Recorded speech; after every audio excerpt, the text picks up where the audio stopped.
Good morning, welcome aboard Freedom with Misty and Me. I had planned on doing a vlog this week relating to the costs of living on board of a Widebeam. But I've had some issues with my Morso Squirrel stove.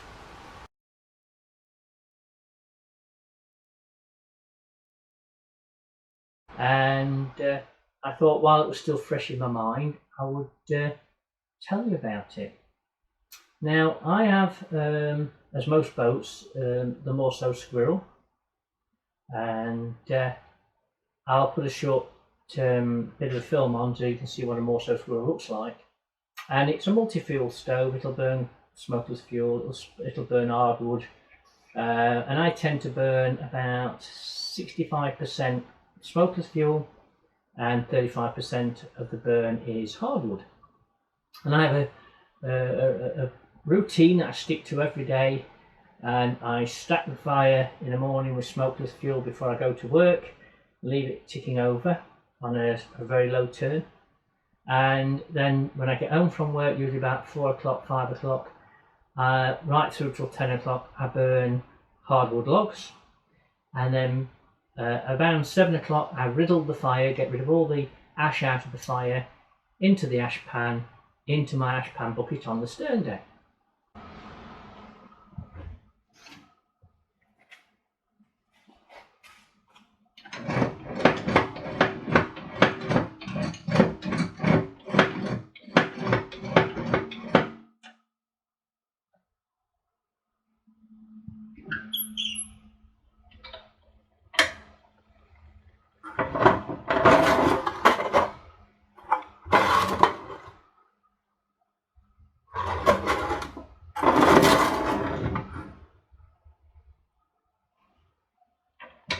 And I do this so that when I bank the fire at night, again with smokeless fuel, coal, the underneath of the fire has got a lot of empty space for air to flow and keep the fire in. Now the other night, I riddled the fire like I normally do. I went to take the ash pan out, which I'm going to show you on a bit of a film, the process, and having already stopped the fire. So when I opened the door, what normally happens is the fire will begin to roar because there's more air going in. Well, I put my protective glove on, got hold of the ash pan, and it wouldn't come out. It come halfway out, but it wouldn't come out. Now, that was full of hot ash embers. So I thought, well, I can't leave it like this. I'll put it back in and let the fire burn down a bit, so I could shut the door and stop the draft a bit. And it wouldn't go back in. So now I've got a predicament. It would neither go in nor come out, and it would only go halfway each. But after a lot of puffing and puffing and a few odd swear words, I managed to get the ash pan out. I ran to the back stern deck, emptied it into the bucket, put the lid on, came back and struggled to get it back in, which has never happened before. So I got it back in, riddled the fire to settle it all down, and I noticed the fire suddenly drop. And when I opened the ash pan door to have a look, I'd actually got burning coals in the ash pan. Well, in a Morso Squirrel you have what they call, I call it a riddle plate, but they call it a shaker. Basically it's a circular cast iron plate that sits underneath the fire itself. The fire's built on top of it, and you have a handle, again you'll see it in the film in a minute, and you pull the handle backwards and forwards and it agitates the plate left to right, and the ash then drops through into the ash pan. And when I came to riddle it, it just seemed very stiff, and I was having to put a lot of pressure on it. And what had happened, unknowing to me, is the actual plate had disintegrated. Well, half of it had disintegrated. So then I had a major problem because I'd got hot coals that was underneath the fire that I'd just stopped, had fallen into the ash pan, on top of which some of the fresh coals that hadn't yet took light had fell on top. So now I can't get the ash pan out because it's full. And the fire's roaring because I've got the ash pan door open, trying to get it in or out. So that came to be quite a struggle. So eventually I managed to use the tongs and lift off all the coals that weren't lit and put them back in the coal bucket. So I got down to the burning coals that was in the ash pan, which eventually then came out. So I'm just going to show you the remains of my original Riddle plate. I will put some photographs on that shows you it against the new one that I've recently bought and installed. And it's just worth knowing that, having researched this, it wasn't necessarily because the Riddle was old, because it's a relatively new stove on this boat, only a matter of a few years old. But when you burn wood, you end up with a lot of ash, more so than when you burn just coal. Some coals do give you quite a bit of ash, but the majority of them is low ash. And what I hadn't realised is that emptying the ash pan once a day and getting almost a full ash pan, it was full of really hot embers. So I was baking my Riddle plate from the underneath and on the hot coals on the top, and it weakened it, and it becomes very stiff. Now, whether it expanded or it was just the crud that builds up around the actual Riddle plate, I don't know. And my violent prodding backwards and forwards with the handle had caused the half section of it to disintegrate. So the lesson I've learned is keep your ash pan emptied if you're burning wood. In my case, I'm going to empty it twice a day, once at night, once in the morning. So I'm always got an empty ash pan. Keeps the underneath of the Riddle cooler. It'll still be hot, but it will be cooler because it's not full of ash, hot ash. And don't burn, an excessive amount of wood, because it can create this build-up of ash. Now, the actual Riddle plate costs anything between £20 and £44. It's amazing. It's the same piece of kit, but whoever sells, if you buy it off the internet, you can get it for as little as £20 delivered. Now, I'm not saying that's a genuine Morso one. It could be a copy. It's hard to tell because it's just a casting. But my plan of action is to buy one of these £20 ones, tuck it at the back of my electrics cupboard, out the way, so that when I go out constant cruising, if ever this situation happens again, I have got a brand new one to put in to get me going again.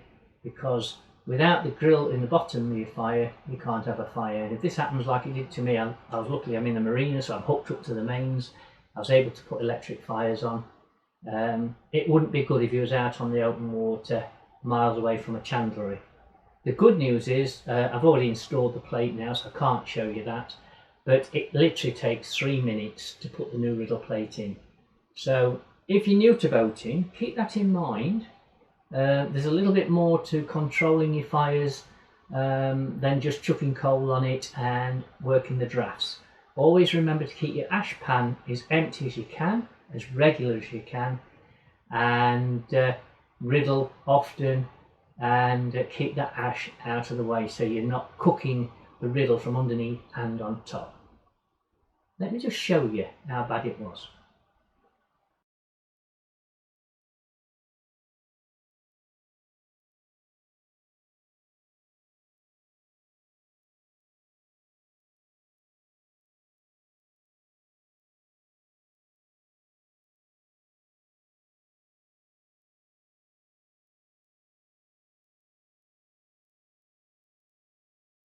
So this is the original Riddle plate, or half of it.